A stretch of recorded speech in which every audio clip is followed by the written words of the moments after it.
Hi මම වෛද්‍ය නිශාන්ත නිලුම්දිනිය. අද මගේ YouTube channel එකෙන් කතා කරන්නේ දියවැඩියාව එහෙම නැත්නම් ඩයබටික් පිළිබඳව. දියවැඩියාව කියන්නේ ලෝකයේ බහුලව ව්‍යාප්ත වෙලා තියෙන රෝගී තත්ත්වයක්. අපි බලමු දියවැඩියාව රෝගය ඇතිවීමට හේතු වෙන්නේ කුමන සාධකද කියලා. දියවැඩියාව වර්ග 3ක් බහුලව දකින්න ලැබෙනවා. අපි බලමු දියවැඩියාව රෝගී තත්ත්වය හඳුනගන්නේ කෙසේද කියලා.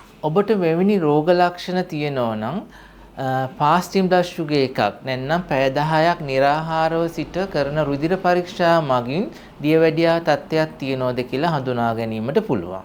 අපි බලමු දියවැඩියාව රෝගයට ප්‍රතිකාර නොකළොත් මොනවද වෙන්නේ කියලා. අපි බලමු දියවැඩියාව නිසා ඇතිවන සංකූලතා නැත්නම් කොම්ප්ලිකේෂන් වළක්වා ගන්න කෙසේද කියලා. හායි මම වෛද්‍ය නිශාන්ත නිලුම්දිනිය.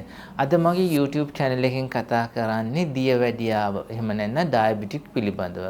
මම අද කතා කරනවා දියවැඩියාව කියන්නේ කුමක්ද? දියවැඩියාව අඳුරගන්නේ කොහොමද? පාලනය කරන්නේ කොහොමද කියලා. දියවැඩියාව කියන්නේ ලෝකයේ බහුලව ව්‍යාප්ත වෙලා තියෙන රෝගී තත්ත්වයක්. අපි බලමු දියවැඩියාව රෝගය ඇතිවීමට හේතු වෙන්නේ කුමන සාධකද කියලා. ඇත්තටම දියවැඩියාව රෝගය ඇතිවීමට බලපාන්නේ අපේ ඇඟේ නිෂ්පාදනය කරන ඉන්සුලින් හෝමෝනයේ අඩුකම. ඒ විතරක්ම නෙවෙයි සමහරක් අවස්ථා තියෙනවා ඉන්සුලින් හෝමෝනයේ ප්‍රමාණවත්ව තිබුණත් ඒ ක්‍රියාකාරීත්වය පටක තුලදී ඒ ක්‍රියාකාරීත්වය අඩුවීමක් දකින්න ලැබෙනවා. නැත්නම් ඒකට ඒ ක්‍රියාකාරීත්වයට ප්‍රතිරෝධයක් පටක තුලදී දකින්න ලැබෙනවා. මේ අවස්ථාවේදීත් අපේ ශරීරයේ සීනි පාලනය කර ගැනීමේ හැකියාව අඩු වෙලා යනවා.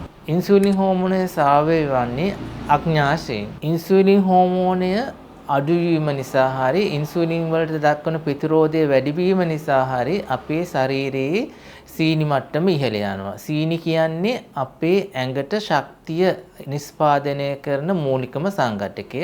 එතකොට රුධිරයේ සීනි මට්ටම වැඩි වූ නමුත් පටකවල සීනි මට්ටම අඩු නිසා ඒවට අවශ්‍ය ශක්තිය ලබා ගැනීමේ හැකියාවක් නැහැ. දියවැඩියාව වර්ග 3ක් බහුලව දකින්න ලැබෙනවා. අපි ඒවා හඳුන්වනවා type 1 diabetic, type 2 diabetic, ඒ වගේම gestational diabetic කියලා. type 1 diabetic වලදී අඥාශයෙන් ඉන්සුලින් නිෂ්පාදනය කිරීම අඩුවීමක් දක්නට ලැබෙනවා. මේ දියවැඩියාව තත්ත්වය මූලිකවම දක්නට ලැබෙන්නේ කුඩා දරුවන් සහ තරුණ වයස් සීමාවල. type 2 diabetic තත්ත්වයේදී ඔබගේ ඉන්සුලින් සාමාන්‍ය ප්‍රමාණයට තිබුණත් ඉන්සුලින් වල ක්‍රියාකාරීත්වය පටක තුලදී අඩු වෙනවා ඒට ප්‍රතිරෝධයක් ඇතිවීම නිසා. එතකොට රුධිරයේ සීනි මට්ටම වැඩි වෙනවා. මෙම දියවැඩියාව තත්ත්වයේ මැදි වයස් සීමාවලදී වැඩිපුර දක්නට ලැබෙනවා. ඒ වගේම ෆැමිලි හිස්ටරියක් තියෙනවා නම් දියවැඩියාව මේ දියවැඩියාව තත්ත්වය ඔබටත් ඇති වෙන්න පුළුවන්. gestational diabetic තත්ත්වයකදී ගර්භණී ශ්‍රමයේ ස්‍රාවය වන හෝමෝන මගින් ඉන්සුලින් වල ක්‍රියාකාරීත්වය වෙනස් කරනවා. එතකොට රුධිරයේ සීනි මට්ටම වැඩි වෙන්න පුළුවන්. මේ අවස්ථාව දක්නට ලැබෙන්නේ දෙවන මාස 3 හා තුන්වන මාස 3 කාලයේදී බහුලව දකින්න පුළුවන්. අපි බලමු දියවැඩියාව රෝගී තත්ත්වය හඳුනගන්නේ කෙසේද කියලා. දියවැඩියාව රෝගී තත්ත්වයේදී මූලිකවම ඔබට අධික පිපාසාවක් දැනෙන්න පුළුවන්. ඒ වගේම මුත්‍ර පිටවීමේ වාර ගන්න වැඩි වෙන්න පුළුවන්. රාත්‍රී කාලයේදී කිහිප සැරයක් නැගිට මුත්‍රා කරන්න යන්න සිදු වෙන්න පුළුවන්. ඒ වගේම ඔබ යම්කිසි කෑමක් ආහාර වේලක් ගත්ත විගසම ආපහු නැවත අධික බඩගින්නක් ඇති වෙන අවස්ථාවලත් ඒක දියවැඩියාව තත්ත්වයක් වෙන්න පුළුවන්. ඊට අමතරව හේතුවක් නැතුව ඔබේ ශරීර බර අඩු වෙනවා නම් ඒක දියවැඩියාව තත්ත්වයක් වෙන්න පුළුවන්.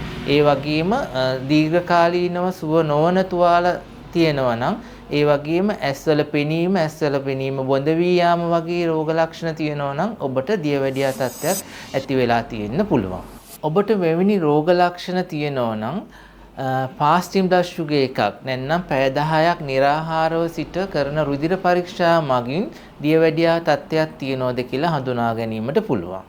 අපි බලමු දියවැඩියාව රෝගයට ප්‍රතිකාර නොකළොත් මොනවද වෙන්නේ කියලා. ඇත්තටම සංකූලතා ඇති වෙන්න පුළුවන්. අපි මේකට කොම්ප්ලිකේෂන්ස් කියනවා.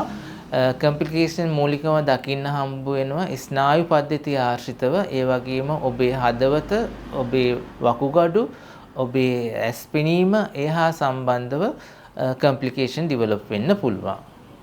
අපි බලමු දියවැඩියාව නිසා ඇතිවන සංකූලතා නැත්නම් කොම්ප්ලිකේෂන් වළක්වා ගන්න කෙසේද කියලා. මූලිකවම ඔබ දියවැඩියාව තියෙනවද කියලා හඳුනා ගන්න ඕන. හඳුනාගත්තන් පස්සේ බෙහෙත් භාවිතා කරන්න ඕන රෙගුලර්ලි. ඒ වගේම බෙහෙත් භාවිතා කිරීම තුළින් රුධිරයේ සීනි මට්ටම සාමාන්‍ය මට්ටමට තබාගෙන යන්න පුළුවන්. ඒ වගේම ඔබ සෞඛ්‍ය සම්පන්න නිරෝගී ජීවන රටාවකට හුරු වෙන්න ඕන. ඒ මගින් කොම්ප්ලිකේෂන් ඩෙවලොප්මන්ට් එක නැත්නම් සංකූලතා ඇතිවීම වළක්වා ගන්න පුළුවන්. දියවැඩියාව රෝගයට ප්‍රතිකාර කිරීමේදී අපි බෙහෙත් භාවිතා කරනවා. මේ බෙහෙත් වර්ග බොන බෙහෙත් විදියට දෙන්නත් පුළුවන් නැත්නම් ඉන්ජෙක්ෂන් විදියට විදින බෙහෙත් විදියට දෙන්නත් පුළුවන්. ඒ වගේම බෙහෙත්ම විතරක්ම නෙවෙයි දියවැඩියාව පාලනයට අවශ්‍ය වෙන්නේ ඔබගේ කැපකිරීම මූලිකවම වැදගත් වෙනවා. දියවැඩියාව පාලනය කිරීමේදී අපිට නිරෝගිමත් ජීවන රටාවක් පවත්වාගෙන යාම වැදගත් වෙනවා. එතෙන්දී අපි ආහාර පුරුදු වෙනස් කරන්න ඕන. අධික තෙල් සහ සීනි සහිත පිටි සහිත ආහාර වලින් වළකින්න ඕන. ඒ වගේම ප්‍රෝටීන් බහුලව තියෙන මාළු මස් වර්ග භාවිතා කරන්න පුළුවන්. ඒ වගේම එළවලු පළතුරු භාවිතා කිරීම තුළින් රුධිරයේ සීනි මට්ටම අඩු කරගන්න පුළුවන්. ඒ වගේම ඔබ එක්සර්සයිස් කරනවා නම් ශාරීරික ව්‍යායාම වල යෙදෙනවා නම් ඔබේ සීනි මට්ටම අඩු කර ගැනීමට ඒක දායක වෙනවා. ඒ වගේම ඔබට උසට සැරෙන බරක් පවත්වා ගැනීමත් වැදගත් වෙනවා. මෙහිදී දියවැඩියාව පාලනයටත් පහසු වෙනවා. ඒ වගේම දියවැඩියාව වැළඳීම වළක්වා ගැනීමටත් මේක උපකාරී වෙනවා. ඔබ ඊට අමතරව රෙගුලර් එක්සර්සයිස් කරන්න ඕන. ඒ මගින් අපේ ඇඟේ නිෂ්පාදනය වෙන ඉන්සුලින් ප්‍රමාණය වැඩි කරගන්න පුළුවන්. ඒ මගින් හොඳ සුගර් කන්ට්‍රෝල් එකක් ලබා ගන්න පුළුවන්. ඔබට දියවැඩියාව නිසා ඇතිවන සංකූලතා වළක්වා ගැනීමට නම් දිනපතා නිසි විදියට බෙහෙත් භාවිතා කිරීම වැදගත් වෙනවා. ඒ වගේම කොම්ප්ලිකේෂන් ඩෙවලොප් වීමට බලපාන වකුගඩු පරීක්ෂණ, අක්මා පරීක්ෂණ, ඇස් පරීක්ෂාව ඒවා නිසි වේලාවට නිසි අවරින් කර ගැනීම වැදගත් වෙනවා. අද අපි දැනුවත් වුණේ දියවැඩියාව පිළිබඳව. ඔබ මම හිතනවා දැනුවත් වෙන්නේ නැති කියලා. තවත් කෙනෙකුට දැනුවත් වෙන්න මේ වීඩියෝ එක ෂෙයා කරන්න. ඔබට ගැටලුකාරී තත්ත්ව තියෙනවා නම් කමෙන්ට් කරන්න. අපි මෙවැනිම හරවත් වීඩියෝ එකකින් නැවත හමු වෙමු.